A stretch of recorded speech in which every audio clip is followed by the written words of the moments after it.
ಹಳೇದೇನಿತ್ತು ನಾವೇನೇನೋ ಚರ್ಚೆ ನಡೀತು. ಈಗ ಹೊಸದಾಗಿ ನಾವು 4 ಸ್ಕೀಮನ್ನು ಅವ್ರಿಗೆ ಒಪ್ಪಿಸಿದ್ದೀವಿ. ಏನು, ಒಂದು ಆಲ್ಮೋಸ್ಟ್ ಲೈಕ್ 2013 ಅರ್ಬನಲ್ಲಿ 2, ರೂರಲಲ್ಲಿ 3 ಗೈಡ್ಲೈನ್ಸ್ ವ್ಯಾಲ್ಯೂ ಪ್ರಕಾರ ಕೊಡುವಂಥದ್ದು. ಓಕೆ, ಬಾಗ್ಲಾಕೋದು ಆ ಕಡೆ ಈ ಕಡೆ ಸುಮ್ಮನೆ ಎಂಟ್ರಿ ಔಟ್ ಎಲ್ಲ ಮಾಡಬೇಡ್ರಿ. ನಂತರ TDR ಕೊಡೋದೊಂದು, ಇನ್ನೊಂದು FAR ಕೊಡೋದು. ಯಾರ್ದು ಜಾಗ ಅಲ್ಲಿ ಉಳಿದಿರುತ್ತೆ they can load FAR to their property or they can take TDR, they can sell TDR market ರೇಟಲ್ಲಿ ಮಾರಾಟ ಮಾಡೋವಂಥದ್ದು. ಅದಕ್ಕೇನು ನಾವೇನು ರಿಸ್ಟ್ರಿಕ್ಷನ್ ಏನಿಲ್ಲ. ಕಾನೂನು ಅಡಿಯಲ್ಲಿ ಸರ್ಕಾರ ಏನೇನು ಮಾಡಿದೆ, ಯಾವ ಏರಿಯಲ್ಲಿ ಎಷ್ಟಿದೆ, ಯಾವ ಥರ ಇದೆ, ಅದೇ ಥರ ಅವ್ರಿಗೂ ಸಿಗುತ್ತೆ TDR. ಇನ್ನೊಂದು ಲ್ಯಾಂಡ್ ಟು ಲ್ಯಾಂಡ್, ಅಂದರೆ ನಾವೀಗ ಏನು BDಯಲ್ಲಿ ಜಾಗ ಅಕ್ವೈರ್ ಮಾಡಿದರೆ 40% ಜಾಗ ಕೊಡ್ತೀವಿ ನಾವು, ಡೆವಲಪ್ಡ್ ಲ್ಯಾಂಡ್. ಅದೇ ಥರ ಇವ್ರಿಗೂ 40% ಜಾಗ ಬೇರೆ ನಮ್ಮ ಲೇಔಟ್ಗಳಲ್ಲಿ ಕೊಡುವಂಥದ್ದು. ಜೊತೆಗೆ ಇಲ್ಲ ಕಮರ್ಷಿಯಲ್ ಲ್ಯಾಂಡು ಕೊಡೋಣ, ಅದಕ್ಕೆ ಅದೆಷ್ಟು ಪರ್ಸೆಂಟೇಜ್ ಅನ್ನೋದು ಒಂದು ತೀರ್ಮಾನ ಆಗಿಲ್ಲ. 30-35 ಕೊಡ್ಬೋದು ಕಮರ್ಷಿಯಲ್ ಲ್ಯಾಂಡು, ಅಂದರೆ ರೋಡ್ ಪಕ್ಕದಲ್ಲಿರುವಂಥ ಲ್ಯಾಂಡ್ ಅದೊಂದು 30%, ರೆಸಿಡೆನ್ಷಿಯಲ್ ಲ್ಯಾಂಡ್ ಆದರೆ ಒಂದು 40% ಕೊಡೋದು ಅಂತ. ಸೊ ಇದರಲ್ಲಿ ಎಲ್ಲರೂ it's A win win situation. ಇದು ನೋ ಎನಿ ಇದು. ಬಟ್ ಓಕೆ, ಇವತ್ತು ಮೀಟಿಂಗ್ ಆಯಿತು, ಅವ್ರ ಹತ್ರ ನಾವು ಹೇಳಿದ್ದೀವಿ, ಅವರು ಆಲೋಚನೆ ಮಾಡ್ಕೊಂಡು ಮತ್ತೆ ಕೂತ್ಕೊಳ್ಳೋಣ ಅಂತ ಹೇಳಿದ್ದೀವಿ ನಾವು ಅವ್ರ ಹತ್ರ. We'll see. We have given, and this is the best offer so far. No government has given to these farmers. ರೈತರು ಕೊಟ್ಟಿರುವಂತದ್ದು 2013ರ ಭೂ ಸ್ವಾಧೀನ ಕಾಯ್ದೆ ಅಡಿನೇ ಪರಿಹಾರ ಕೊಡಬೇಕು, ಮಾರ್ಕೆಟ್ ವ್ಯಾಲ್ಯೂಗೆ ಪರಿಹಾರ ಕೊಡಿ ಅಂತ ಹೇಳಿ. ನೋಡಿ, ಅವ್ರಿಗಿಷ್ಟ ಇರೋದು ಹೇಳ್ತಾರೆ ಅಂತಲ್ಲ, ಅವ್ರು ಕೇಳ್ತಾ ಇದ್ದಾರೆ.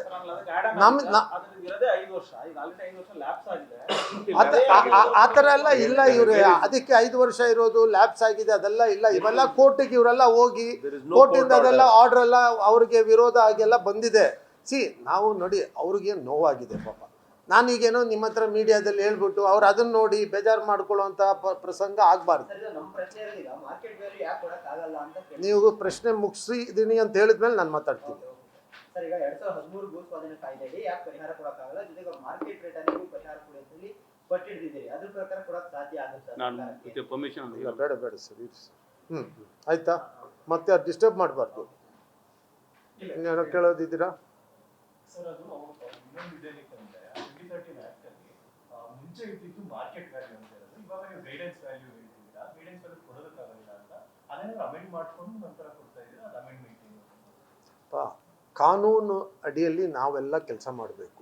ಕಾನೂನನ್ನ ಯಾರೋ ಕೇಳ್ತಾರೆ ಹೇಳ್ತಾರೆ ಅಂತ ಬದಲಾಯಿಸಲಿಕ್ಕೆ ಆಗಲ್ಲ. ಇದನ್ನ ಬೇಸಿಕ್ ಆಗಿ ನಾವೆಲ್ಲ ಅರ್ಥ ಮಾಡ್ಕೋಬೇಕು. BDAಗೆ ಒಂದು ಕಾನೂನು, ಒಂದು ಸರ್ಕಾರದ ಅಡಿಯಲ್ಲಿ ಒಂದು ಕಾನೂನಿದೆ. ಆ ಕಾನೂನು ಪ್ರಕಾರ 2005 ಈ ಲ್ಯಾಂಡ್ ಅಕ್ವಿಷನ್ ಆಗಿರುವಂಥದ್ದು, ಅಂದರೆ order to acquire this one. ಇವತ್ತು ನಾವು ನಮ್ಮ ಸರ್ಕಾರ ಬಂದ ಮೇಲೆ ಮುಖ್ಯಮಂತ್ರಿಗಳು, ಉಪಮುಖ್ಯಮಂತ್ರಿಗಳು, DK ಶಿವಕುಮಾರ್ ಅವರು ಇವ್ರ ಹತ್ರ ಎಲ್ಲ ಮೀಟಿಂಗ್ ಮಾಡಿದ್ಮೇಲೆ ನಾವು ಆಯಿತು, ಇವ್ರಿಗೇನು ಟ್ರೈ ಮಾಡಿ 2013 ಪ್ರಕಾರ ಕೊಡುವಂಥ ಪ್ರಯತ್ನ ಮಾಡಬೇಕು ಅಂತೇಳಿ. So but this acquisition is started in 2005. ಆಮೇಲೆ 5 ವರ್ಷಕ್ಕೆ ಕ್ಯಾನ್ಸಲ್ ಮಾಡಿ ಅವೆಲ್ಲ ಇಲ್ಲ. ನಾವು ಆರ್ಗ್ಯುಮೆಂಟ್ ಬೇಡ. No court has given any orders on that. It is a discussion. ಅವ್ರೀಗ ಏನೋ ಅವ್ರು ಹೇಳ್ತಾರೆ, ಅವ್ರು ಹೇಳೋದೆಲ್ಲ ನಾವು ಈಗ ಅದಕ್ಕೆಲ್ಲ ಉತ್ತರ ಕೊಡೋಕ್ಕೆ ಬರೋದಿಲ್ಲ. ನಾವು ಇವತ್ತು ಕೊಟ್ಟಿರುವಂಥ ಆಫರು ಇಲ್ಲಿವರೆಗೂ ಯಾವ ಸರ್ಕಾರ ಕೊಡದಿರೋ ಆಫರ್ ಅವ್ರಿಗೆ ಕೊಟ್ಟಿದ್ದೀವಿ. ಅವರಿಗೆ ಗೈಡ್ಲೈನ್ಸ್ ವ್ಯಾಲ್ಯೂ ಮೇಲೆ ನಾವು 2 times and 3 times ಕೊಡ್ತೀವಿ ಅಂತ ಹೇಳಿದ್ದೀವಿ. ಅವರಿಗೆ ಲ್ಯಾಂಡ್ ಟು ಲ್ಯಾಂಡ್, ಅಂದರೆ ನಮ್ಮ BDA ಕಾನೂನಲ್ಲಿ ಯಾವ ಥರ ಇದೆ ಆ ಥರ ಲ್ಯಾಂಡ್ ಕೊಡ್ತೀವಿ ಅಂತ ಹೇಳಿದ್ದೀವಿ. TDR ಕೊಡ್ತೀವಿ ಅಂತ ಹೇಳಿದ್ದೀವಿ. FAR ಕೊಡ್ತೀವಿ ಅಂತ ಹೇಳಿದ್ದೀವಿ. ಇದಿಷ್ಟು ನನ್ನ ಪ್ರಕಾರ ಯಾವ ಸರ್ಕಾರನೂ ಯಾವತ್ತೂ ಈ ಥರ ಆಫರ್ ಅವ್ರಿಗೆ ಕೊಟ್ಟಿಲ್ಲ. ಓಕೆ, ನಾವು ಆಯಿತು, ಅವ್ರಿಗೆ ಬೇಜಾರಿದೆ, 20 ವರ್ಷದಿಂದ ನಾವು ಕಷ್ಟಪಟ್ಟಿದ್ರೆ ತಪ್ಪಿಲ್ಲ. ಅವ್ರ ನೋವು ನಾವು ಅರ್ಥ ಮಾಡ್ಕೊಳ್ತಾ ಇದ್ದೀವಿ. ಬಟ್ ನಮ್ಮ ಪರಿಸ್ಥಿತಿ ಸರ್ಕಾರದ ಅಡಿಯಲ್ಲಿ ಯಾವ ಥರ ಕೆಲಸ ಮಾಡಬೇಕು, ಹೇಗಾಗಬೇಕು, ಇದನ್ನು ಕೂಡ ನೀವು ಅರ್ಥ ಮಾಡ್ಕೋಬೇಕು. ಕಾನೂನನ್ನು ತಕ್ಷಣಕ್ಕೆ ಕೂತಿದ್ದ ಜಾಗದಲ್ಲಿ ಬದಲಾಯಿಸೋಕ್ಕಾಗುತ್ತಾ? ಆಗಲ್ಲ. ಸೊ ನಾವು BDAಯಲ್ಲಿ ಪ್ರೊವಿಷನ್ ಇಲ್ಲದೆ ಹೋದ್ರೇನು ಈ ಪ್ರಾಜೆಕ್ಟ್ಗೋಸ್ಕರ ಇದನ್ನು ಅಂದರೆ ನಿಯರೆಸ್ಟ್ ಟು ದಟ್ ಮಾಡಿ ಕೊಡ್ತಾ ಇದ್ದೀವಿ. ಈಗ ನಾವು ಗೈಡ್ಲೈನ್ಸ್ ವ್ಯಾಲ್ಯೂ ಅಂತ ಈಗ ಹೇಳಿದ್ವಿ. ಇಲ್ಲಿವರೆಗೂ ಗೈಡ್ಲೈನ್ಸ್ ವ್ಯಾಲ್ಯೂ ಮಾತಾಡಿರಲಿಲ್ಲ ನಾವು. 2005 ವ್ಯಾಲ್ಯೂ ಮೇಲೆ how the value is calculated is 3 years, whatever is the highest value, registration ಅದರದ್ದೆಲ್ಲ ತೊಗೊಂಡು ಅದ್ರ ಮೇಲೆ ಇಂಟ್ರೆಸ್ಟು ಸ್ವಲ್ಪ ಇದೆಲ್ಲ ಆ್ಯಡ್ ಮಾಡಿ ಈ ಫಿಗರಿಗೆ ಬರಬೇಕು ನಾವು ಡಿಲೇ ಆದರೆ. ಬಟ್ ಈಗ ನಾವೇನು ಹೇಳಿದ್ವಿ, guidelines value. Any government works on guidelines value fixed by the government. So ಅವರು ಕೆಲವುದೆಲ್ಲ ಅವ್ರೇನೋ ಹೇಳ್ತಾ ಇರೋದೆಲ್ಲ ಸುಳ್ಳಂತಲ್ಲ. ಬಟ್ ನಾವು ಕಾನೂನು ಅಡಿಯಲ್ಲಿ ಕೆಲಸ ಮಾಡಬೇಕಾದ್ರೆ there is certain norms. So ಅದ್ರ ಪ್ರಕಾರ ಇವತ್ತು ಕೊಟ್ಟಿರೋಂಥ offer is a very good offer to them. But we will take, ಈಗ ಅವ್ರ ಫೀಡ್ಬ್ಯಾಕ್ ತೊಗೊಂಡಿದ್ದೀವಿ ನಾವು. ಇದನ್ನು ಮತ್ತೆ ನಾವು ಸರ್ಕಾರದ ಹತ್ರ ಚರ್ಚೆ ಮಾಡಿ ಏನಾದರೂ ಬೇರೆ ಏನಾದರೂ ಆ್ಯಡ್ ಆನ್ ಮಾಡೋಕ್ಕಾಗುತ್ತಾ, ಇಲ್ಲ ಬೇರೆ ಏನಾದರೂ ರಿಲೀಫ್ ಮಾಡ್ಲಿಕ್ಕೆ ಆಗುತ್ತಾ ಅಂತ ನೋಡಿ will come back to them. FIR ಮತ್ತೆ TDR ಯಾರು ಬೇಕೋ ಅವ್ರಿಗೆ ಕೊಡ್ತೀವಿ ಅಂತ ಹೇಳ್ತಿದ್ದೀರಾ? ಯಾರು ಅಲ್ಲಿ ಜಾಗ ಕಳ್ಕೊಳ್ತಾ ಇದ್ದಾರೆ ಅವರಿಗೆ TDR ಸಿಗುತ್ತೆ. ಆ TDRನ ಅವ್ರು ತಗೊಂಡೋಗಿ ಮಾರ್ಕೆಟಲ್ಲಿ ಎಲ್ಲಿ ಬೇಕಿದ್ರೆ ಮಾರಾಟ ಮಾಡ್ಬೋದು. ಒಂದು ನಿಮಿಷ, ಮಾರಾಟ ಮಾಡ್ಬೋದು. ಜೊತೆಗೆ FIR ಅಂದರೆ ಆ ರೋಡ್ ಪಕ್ಕದಲ್ಲೇ ಜಾಗ ಇರುತ್ತೆ ನೋಡಿ, ಇವ್ರು ಇಲ್ಲೆಲ್ಲಿ ಕಳ್ಕೊಂಡಿರ್ತಾರಲ್ಲ ಆ ಜಾಗಕ್ಕೆ ನಾವು ಅವ್ರಿಗೆ ಆ ಜಾಗಕ್ಕೆ FIRನ ಆ್ಯಡ್ ಮಾಡಲಿಕ್ಕೆ ಅವಕಾಶ ಕೊಡ್ತೀವಿ. ನಾನು ಹೇಳ್ತಿದ್ರೆ ಸಾವಿರಾರು ಸಂಖ್ಯೆಯಲ್ಲಿ ರೈತರಿಗೆ ಕೊಟ್ಟಂತ ಸಂದರ್ಭದಲ್ಲಿ FIR ಮತ್ತೆ TDR ವ್ಯಾಲ್ಯೂ ಕಡಿಮೆ ಆಗಲ್ವಾ ಅಂತ ಹೇಳಿ ಬ್ಯಾಂಕ್ ಚಾಯ್ಸ್. ಅಲ್ಲ, ಇದು ಅವ್ರೆ ಅದೇ ತಗೊಳ್ಳಿ ಅಂತಾನು ಹೇಳ್ತಾ ಇಲ್ಲ. ನಾವು ವ್ಯಾಲ್ಯೂ ಕಡಿಮೆ ಆಗುತ್ತೆ ಅಂತ ಅವ್ರಿಗೆ ಅನ್ಸಿದ್ರೆ ಬೇರೆ ತಗೊಳ್ಳಿ. TDR ಬೇರೆ ತಗೊಳ್ಳಿ. ಈಗ ಲ್ಯಾಂಡ್, ಈಗ ನಾವು BDAಗೆ ಈಗ ಎಲ್ಲ ಅರ್ಕಾವತಿಗೆ, ಕೆಂಪೇಗೌಡಗೆ ನಾವು ಅಕ್ಯೂರ್ ಮಾಡಿದಾಗ 40% ಕೊಟ್ಟಿದ್ದೀವಿ, ಅದೇ ಪ್ರಕಾರ ಕೊಡ್ತೀವಿ. FIR value ಕಳ್ಕೊಳ್ಳೋದಿಲ್ಲ. FIR ಯಾವ ರೀತಿ ಆಪರೇಟ್ ಆಗುತ್ತೆ ಅಂತ ಹೇಳಿದ್ರೆ, ಒಂದು ಅಬೌಟ್ 70% ರೈತರು ಇದು ಓನ್ಲಿ ಪಾರ್ಷಿಯಲ್ ಲ್ಯಾಂಡ್ ಹೋಗ್ತಾ ಇದೆ, ರಿಮೈನಿಂಗ್ ಲ್ಯಾಂಡ್ ಅವ್ರ ಹತ್ರ ಉಳ್ಕೊಳ್ತದೆ.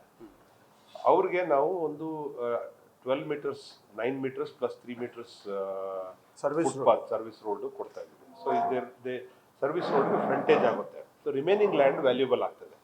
ರಸ್ತೆ ಮಾಡಲಿಲ್ಲ ಅಂದರೆ ವ್ಯಾಲ್ಯೂಬಲ್ ಆಗೋದಿಲ್ಲ. ಸುಮ್ಮನೆ ಈಗ PRR ಹೆಸರಲ್ಲೇ ಸುಮಾರು ಅಲ್ಲಿ ಲ್ಯಾಂಡ್ ಜಾಸ್ತಿ ಆಗಿಬಿಟ್ಟಿದೆ. Suppose we don't do PRR, then the land value is not justified. PRR ಮಾಡಿದ್ರೆ ಡ್ರಾಪ್ ಆದ್ರೇನೆ ಲ್ಯಾಂಡ್ ವ್ಯಾಲ್ಯೂ ಹೋಗ್ಬಿಡುತ್ತೆ. ಅದು ನಾವು ಏನು ಡ್ರಾಪ್ ಮಾಡಿಬಿಟ್ರೆ ಡ್ರಾಪ್ ಮಾಡೋ ಪ್ರಶ್ನೆ ಉದ್ಭವಿಸುವುದಿಲ್ಲ. ಒಂದು ವೇಳೆ ಡ್ರಾಪ್ ಮಾಡಿದರೆ the land value will crash. So ಅಲ್ಲಿ ರಸ್ತೆ ಬರುತ್ತೆ ಅಂತ ಖಾತ್ರಿ ಆದರೆ ಫರ್ದರ್ ಲ್ಯಾಂಡ್ ವ್ಯಾಲ್ಯೂ ಅಲ್ಲಿ ಇಂಪ್ರೂವ್ ಆಗ್ತದೆ. ಆ್ಯಂಡ್ ನಿಮ್ಮ ಲ್ಯಾಂಡು ವಾಪಸ್ಸು ಸ್ವಲ್ಪ, suppose you have 5 acres of land ಅಥವಾ 2 acres ಆಫ್ ಲ್ಯಾಂಡು, ಇದಕ್ಕೆ ಅರ್ಧ ಎಕರೆ ಅಥವಾ 1 acre ಹೋದರೆ ಇನ್ನು 1 acre ಉಳಿತಾ ಇದೆ, ಅದಕ್ಕೆ ವ್ಯಾಲ್ಯೂ ಬರುತ್ತೆ. Because we are giving a service road also, number 1. Number 2, ಆದರೆ as a compensation if you want ಅಷ್ಟೇ equivalent square feet of land FIR ಅಂತ ಕೊಟ್ಟರೆ, ಇದಕ್ಕೇನು FIR ಇದೆಯಲ್ಲ, suppose the FIR for this land is 2.25, ಅದಕ್ಕೆ additional that value load ಮಾಡಿಬಿಟ್ಟು they can this one. So it's equivalent to getting that much of value this one. So FIR, but that is also an option. If you don't want that option, otherwise we will give developed land. Developed land value its own, again that value we also appreciate. ಈಗ ಒಂದು 5,000 6,000 per square feet ಹೋಗ್ತಾ ಇದೆ. ಇದೆಲ್ಲ ಬಂದ ಮೇಲೆ ಅದು that may go up. So they can this one. ಅಲ್ಲಿ ಜಾಸ್ತಿ ಇದೆ. ನಾವು in fact we are saying will give as per market rate only. But market rate ಅಂದರೆ ಯಾವ ರೇಟ್? ಈಗ there is nothing called market rate. ಅಧಿಕೃತವಾಗಿ ಎಲ್ಲೂ ಕೂಡ ಮಾರ್ಕೆಟ್ ರೇಟ್ ಅಂತ ನೋಟಿಫಿಕೇಶನ್ ಇಲ್ಲ. ಏನು ಸೇಲ್ ಡೀಡ್ ಆಗಿದೆ ಅದನ್ನೇ ಮಾರ್ಕೆಟ್ ರೇಟ್ ಅಂತ ಪ್ರಾಕ್ಸಿ ತಗೋಬೇಕು.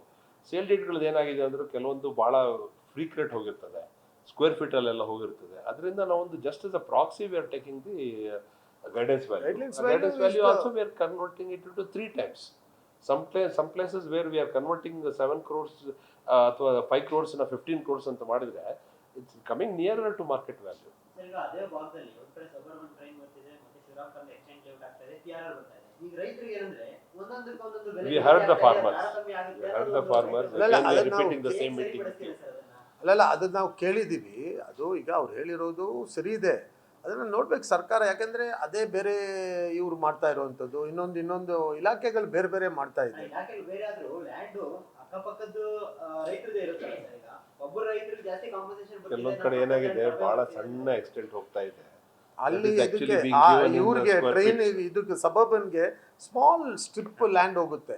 ಇದು ನಮಗೆ ಬೇಕಾದಷ್ಟು 100 ಮೀಟರ್ ಏನು ಬೇಕಾಗಿಲ್ಲ. ಅವ್ರಿಗೆ ಒಂದು 6 ಮೀಟ್ರು 8 ಮೀಟ್ರು ಅಷ್ಟೇ. ಏನು ಸಬರ್ಬನ್ದು ಆ ಪಿಲ್ಲರ್ ಹಾಕ್ಲಿಕ್ಕೆ ಮಾತ್ರ ಜಾಗ ಬೇಕು, ಇಲ್ಲ ಆ ಟ್ರೈನ್ದು ಇದು ಮಾಡ್ಲಿಕ್ಕೆ ಮಾತ್ರ ಸ್ವಲ್ಪ ಜಾಗನೇ ಹೋಗೋದು. ಅವಾಗ ಅವರು ಅದನ್ನ ಸ್ವಲ್ಪ ಜಾಸ್ತಿ ಕೊಟ್ಟಿರ್ಬೋದು.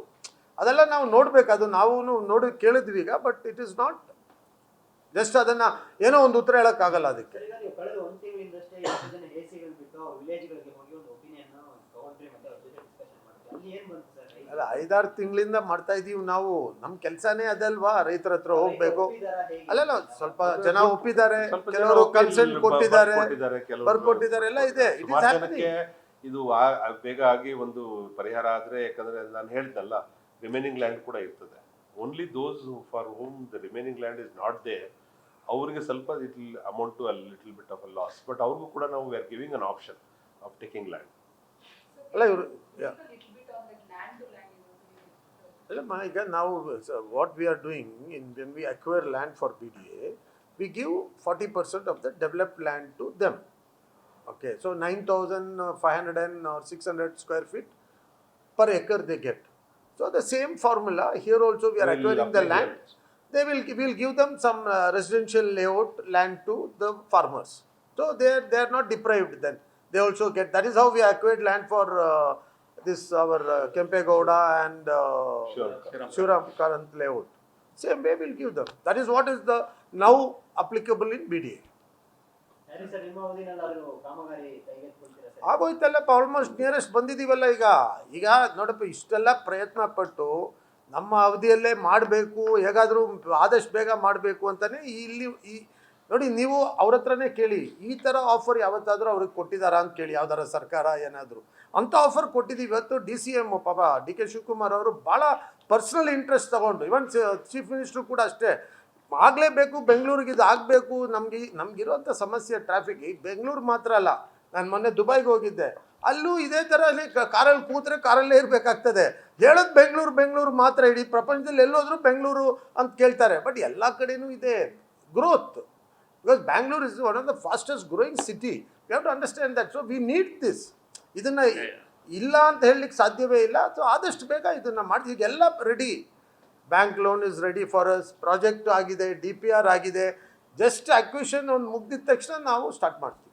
ಇಟ್ಸ್ ರೆಡಿ ಟು ಸ್ಟಾರ್ಟ್ ಅಕ್ವಿಷನ್ಗೂ ನಾವು ಹೇಳ್ತಾ ಇದ್ದೀವಲ್ಲ, ಈಗ ಎಲ್ಲರ ಜೊತೆ ಮಾತಾಡಿ we are trying to bring them in to a understanding. ನಮ್ಮ ಜೊತೆ ಅಂಡರ್ಸ್ಟ್ಯಾಂಡಿಂಗ್ ಮಾಡ್ಕೊಂಡು ಬೇಗ ಮುಗಿಸ್ಬಿಡಿ, ನೀವು ತಗೊಳ್ಳಿ, ಜಾಗ ಬಿಟ್ಕೊಡಿ ಅನ್ನೋದಕ್ಕೋಸ್ಕರ ಈ ಮೀಟಿಂಗ್ ಮಾಡಿರೋದು. ನಾವೇನು ಅವ್ರ ಹತ್ರ ಕಿತ್ತಾಡಕ್ಕೆ ಮೀಟಿಂಗ್ ಮಾಡಿದ್ದೀವಿ. We offered this. ಅವರು ಬೇಜಾರು, ಅವ್ರು ಹೇಳ್ತಾರೆ ನಾವು ಕೊಟ್ಟಿರೋ ಇಂಥ ಆಫರ್ ಯಾವತ್ತಾದರೂ ಸಿಕ್ಕಿದೆ ಅಂತ ಕೇಳಿ ಅವ್ರಿಗೆ. ಸರ್ಕಾರ ಡೆಡ್ಲೈನ್ ಏನಾದರೂ ಇಟ್ಕೊಂಡಿದೆ ಸರ್ ಇದು ಸಂಬಂಧಪಟ್ಟ? What is that? ಸರ್ಕಾರ ಡೆಡ್ಲೈನ್ ಏನಾದರೂ ನೆನ್ನೆ ಮಾಡಬೇಕು ಅಂತ ಸರ್ಕಾರ ಇದ್ದಿದ್ದು Deadline is that it was ಅಲ್ಲ ಸರ್, already, ಸರ್ಕಾರ ನೆನ್ನೆ ಮಾಡಬೇಕು ಅಂತ it should have ಇದ್ದಿರೋದು. happened yesterday. Yesterday it should have happened. So we are running behind time. ಯಾವತ್ತು ಆಗುತ್ತೆ ಅಷ್ಟು ಬೇಗ ಆಗಬೇಕು. 2557 ಎಕರೆ ಎಷ್ಟಾಗ್ಬೋದು ಅಂತ ಅಂದಾಜು ಮಾಡಿದ್ದೀರಾ ಸರ್ ಈಗ ಕಾಂಪನ್ಸೇಷನ್ ರೈತರಿಗೆ?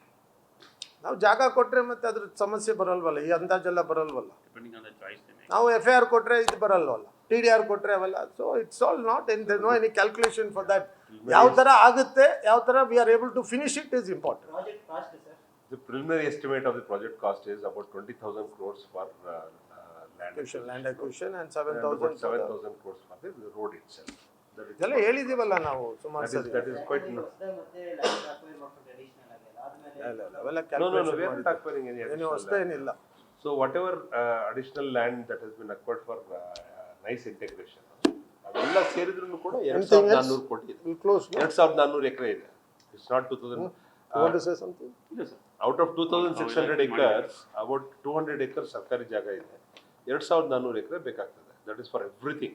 100 meters corridor, clover leaves, junctions, and nice integration ಅದೆಲ್ಲ ಇದೆ. ಕೆಲವರು ನೈಸ್ ಇಂಟಿಗ್ರೇಷನ್ ಮಾಡಬೇಡಿ ಅಂತ ಹೇಳ್ತಾರೆ, but that is in fact if you integrate it with the NICE road, it will become a genuine ring road.